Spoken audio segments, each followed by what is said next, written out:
Salut, c'est Apo86, bienvenue dans cette nouvelle critique à chaud consacrée à un film que j'ai découvert, rattrapé un peu sur le tard. C'est un film de science-fiction américano-belgeo-britannico-français, on va y arriver, réalisé par Tommy Wirkola et sorti en 2017 d'abord sur Netflix US, puis en salle en Europe et surtout en France, avec dans le rôle principal Noomi Rapace, dans les autres rôles Glenn Close et un certain Willem Dafoe. On a pu le voir par exemple dans Platoon.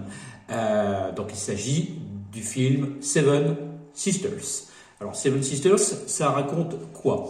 C'est un film d'anticipation, un film de science-fiction qui se passe donc en 2043.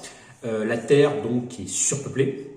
Les autorités ne savent pas quoi faire, donc en raison de naissances incontrôlées, ce qu'ils font, c'est qu'ils manipulent un petit peu la génétique pour accroître la production de nourriture et de légumes. Le problème, c'est que ça a des effets pervers, puisque en augmentant le rendement agricole, ça provoque également des mutations génétiques chez les humains et ça provoque donc des naissances multiples.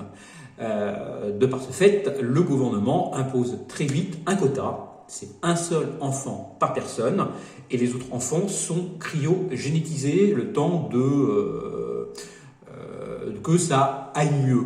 Un peu comme en ce moment avec le Covid, on va attendre que ça aille mieux. Oui, en 2043, ça n'a pas changé. Donc dans ce contexte, une femme meurt en couche en donnant naissance à des sextuplés.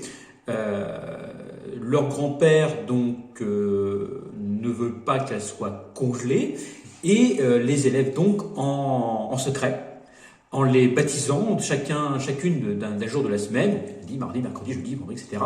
D'accord. Et chaque fille sort le jour à lequel elle a son prénom. Par exemple, lundi sort le lundi, mardi sort le mardi, etc. Et ils se font passer pour une seule et unique personne, Karen Setman, donc en hommage à leur mère. Alors, le stratagème marche pendant à peu près 30 ans, jusqu'au jour où lundi ne revient pas de sa journée et chamboule tous les plans donc mis en place depuis 30 ans par le grand-père. Voilà un peu les bases de Seven Sisters. Alors, qu'est-ce que j'ai pensé de ce film? Déjà, est-ce que c'est un bon film? Non. Pas oui, non, on va dire. Pour moi, c'est un film un petit peu moyen, ce qui manque un petit peu d'audace. Hein. Oui, Tommy Wirkola, pour moi, n'a pas été assez loin. Le film n'est pas assez abouti. Il manque quelque chose. Déjà, donc, pour moi, le scénario tient la route. Hein. C'est un très bon scénario, l'histoire tient la route. Chapeau bas, franchement, à Noomi Rapace, qui joue donc 7 rôles, celle qui joue les 7 sœurs. Les effets spéciaux sont super bien faits. Ils ont chacune leur personnalité, les 7 sœurs, c'est super, mais elles sont vraiment chacune différentes. Et c'est super bien fait. Mais, comme je dis, le film manque un petit peu d'audace dans sa réalisation, en dents de scie. Il y a des moments où ça pète d'action, il y a du suspense, et bouf, on retombe. Et après, on retombe, ça remonte, et bouf, ça retombe. C'est qu'en dents de scie, donc ça manque un petit peu d'audace. Un petit peu téléphoné également, dès le départ. Je ne vais pas vous spoiler, mais voilà, il y a quelque chose, quand on nous explique un petit peu les bases de ce qui se passe en 2043, on se dit ouais, bon, ça c'est, voilà, le gouvernement est en train un petit peu de pipoter les gens, et on s'en rend compte effectivement, oui, plus tard, et également, toute l'intrigue pour moi est un petit peu téléphonée.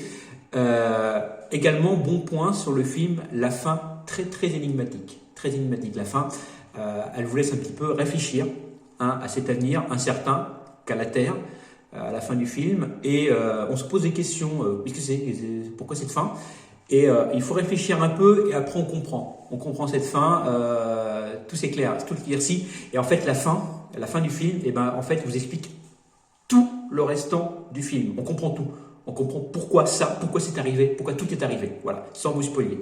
D'accord, donc voilà, c'est un film qui reste pour moi, qui fait son job, qui est pas si mal, pas si mauvais. Il est, voilà, moyen, c'est ce que je voulais y mettre, ce Captain Watch, moyen, enfin, l'équivalent de moyen, donc j'aime un peu. Et puis pour la note, je vais réfléchir un petit peu. Voilà, donc, si vous avez vu ce film, dites-moi ce que vous en pensez. en commentaire. Dites-moi si vous êtes d'accord avec moi, si vous en pensez, est-ce que pour vous c'est un bon film, est-ce que c'est un mauvais film, est-ce qu'il va assez loin, est-ce qu'il va pas assez loin. Voilà, le but de la chaîne, débattre ensemble. Donc mettez-le en commentaire ce que vous pensez de ce film. Moi j'en ai fini avec cette critique à chaud. Je vous dis à la prochaine et surtout gardez l'esprit critique. Salut!